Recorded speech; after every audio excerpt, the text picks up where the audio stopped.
Hello everyone, welcome back to Binoda's blog. আমার এই ছোট্ট পরিবারের সবাইকে সাথে নিয়ে চলো আবার একটি নতুন দিন শুরু করছি। আশা করি সবাই খুব ভালো আছো, সুস্থ আছো। হ্যাঁ, আমার বিগত কয়েকদিন একটু ভিডিও দিতে হয়তো মানে ঠিকঠাক ভিডিও দিতে পারছি না, কারণ খুব তাড়াতাড়ি তোমার সাথে প্রপার আগের মতো রেগুলার ভিডিও দেওয়ার চেষ্টা কিন্তু আবার শুরু করব, আর সেটা যত তাড়াতাড়ি সম্ভব। এখানে চলো, এটা হলো 3রা জুলাই, শুক্রবার। এখন ঘড়ি কাটায় তোমার বাজে কিন্তু সকাল 9টার মতো। এখানে বাসনপত্র সব ধুয়ে গুছিয়ে নিচ্ছি, গুছিয়ে রেখে তারপর ওদিকে কাজকর্মগুলো সারবো। আর আজ চলো তোমার সাথে শেয়ার করবো যে সারাদিনে অন্তত 1 ঘন্টা সংসার পরিষ্কার পরিচ্ছন্ন রাখতে কিন্তু যথেষ্ট। প্রতিদিন সংসারে কাজ করার জন্য 24 ঘন্টা কিন্তু প্রয়োজন হয় না।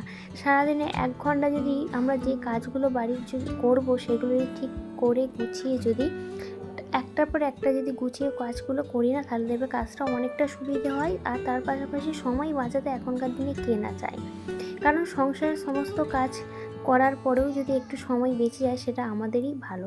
কারণ সবাই চাইবে দিন শেষে নিজের জন্য একটু সময় বাঁচাতে। কারণ দেখো, সব সময় কাজ ওই এলোমেলো করে কাজ করলে তাতে দেখবে কাজটা কিন্তু গোছানো, তাদের সময় কিন্তু অনেকটা অপচয় হয়। তার থেকে বরঞ্চ একটার পর একটা প্ল্যানিং করে গুছিয়ে কাজ করলে তাদের সময়টাও বাঁচে, আর অনেকটা কাজ করতেও কিন্তু সুবিধা হয়। তার পাশাপাশি এই যে প্রতিদিনের জামা কাপড় বলো বা প্রতিদিনের ঘরদোর পরিষ্কার পরিচ্ছন্ন বলো, সেইগুলো নিজের হাতে যখন একটু সময় থাকবে তখন সেইভাবে গুছিয়ে কাজ করলে নিজের মতো করে অনেকটা সুবিধা। যেমন যেমন সকালে যখন মেয়ের যেহেতু মর্নিং স্কুল, ও যখন স্কুলে চলে যাবার পরেও আমি কিন্তু ওই টাইমটা আমার জন্য পুরো পারফেক্ট করে রেখে দিয়েছি যে এই টাইমের মধ্যে আমি আমার বাড়ির যে সমস্ত কাজগুলো দরকারি কাজ সেই কাজগুলো আর কিন্তু সেরে নেবো। যেমন সকালবেলা এই যে এই জামা কাপড়গুলো গুছিয়ে রাখা, কারণ এখন যেহেতু জল বৃষ্টির দিন, সেই জন্য জামা কাপড়গুলো তো এখন আর রোদ দেওয়া হচ্ছে না, ওই এর মধ্যে শুকনো হচ্ছে ছাওয়ার মধ্যে। তাই সকালবেলা ঘুম থেকে উঠেই আগে যে কাজগুলো থাকে সেই কাজগুলো আমরা সকালবেলা ঘুম থেকে উঠে ফোনটা হাতে নিয়ে যদি না বসে যদি কাজগুলো যদি টাইম মতো আমরা যদি গুছিয়ে করে নিই না, তাহলে দেবে সংসারে অনেকটা কাজ এগিয়ে যায়। সকালবেলা ঘুম থেকে উঠে বাসি কাজকর্মগুলো তো প্রতিদিনের ওগুলো কাজকর্মের মধ্যে তো সারতে হয়, সেরে নিয়ে আর এই যে জামা কাপড় বলো, ঘরদোর পরিষ্কার পরিচ্ছন্ন করো, টেনে একবারে যে করে এই স্নান করে চলে এলাম। এবার পুজো করব আর রান্না করব, এইটুকুই জাস্ট কাজ। কারণ সকালের দিকে দেখবে সংসারের কাজগুলো কিন্তু অনেকটাই বেশি থাকে। আর যখন সংসারে দেখবে মানুষগুলো যখন থাকে না, নিজে যখন একা যখন বাড়ির মধ্যে থাকি, সেই সময় কাজগুলো দেখবে গুছিয়ে করতে অনেকটা সুবিধা হয়। আমার তো এরকমই সুবিধা হয়, কারণ আমার মেয়ে যখন স্কুলে চলে যায় আমি কিন্তু সেই টাইমটাকে আমার সংসারের কাজের মধ্যে আমি লাগাই, তখন কিন্তু সংসারের কাজ করার মধ্যে কিন্তু আলাদা রকমই শান্তি পাই। আর ও যখন মেয়ে যখন বাড়ির মধ্যে থাকে বা বাড়ির মধ্যে যখন আরও সবাই যখন থাকে, তখন আমার একটু কাজ করতে সত্যি, তাই নিজের মতো করে নিজের কাজগুলো নিজের ভাবে গুছিয়ে সবসময় করাটাকেই আমি ভালো মানে আমার দিক থেকে সবসময় বেস্ট বলেই মনে করি। কারণ দেখো, আমার সংসারের কাজ আমি আমার মতোভাবে গুছিয়ে সেই কাজটা করব যতটা ভালো করে, সেটা কিন্তু অনুভব। তাই আমার সংসারে সত্যি কথা বলতে আমার কারো কাজ যেমন পছন্দ হয় না, মানে আমার সংসার ক্ষেত্রে মানে পছন্দ হয় না। আমার সংসারে মনে হয় যে যত ভালো করেই কাজ করো না কেন, আমার সংসারের কাজ আমি যতক্ষণ পর্যন্ত না করবো ততক্ষণ পর্যন্ত সেই কাজটা তো পারফেক্ট হয় না। আমার মতো কার এরকম ম্যানিয়া আছে। আর এদিকে চলো, এদিকে তোমার জামা কাপড়গুলো আজকে একটু রোদ উঠে পরে সব করে সব দড়ির মধ্যে ভালো করে এখানে মিলে দিচ্ছি, কারণ ভিজে জামা কাপড় বাইরে অনেকগুলো আছে, ভেতরে বাইরে তো আর দেওয়ার জায়গা নেই, তাই ভেতরে দড়িগুলোর মধ্যে এখানে দিয়ে। আর এদিকে চলো, এদিকে রান্না বান্নাগুলো চলে। সারাদিন তো আর সংসারের কাজকর্ম করলে হলো না, তার পাশাপাশি পেট পুজোটাও করতে হবে। এদিকে চলো, রান্না বান্না কী করবো না করবো দেখতে দেখতে ঘড়ি কাটে কিন্তু ওদিকে 12টার দিকে কিন্তু বাজতে যায়। আর এদিকে ভাবলাম চলো আগে ডালটা করে নিই, কারণ ডালটা ওদিকে সিদ্ধ বসিতে স্নান করতে আগে গিয়েছিলাম। এই ওদিকে ডালটা সিদ্ধ হয়ে গেছে, হয়ে গিয়ে ডালটা এদিকে সাঁতলে নেবো।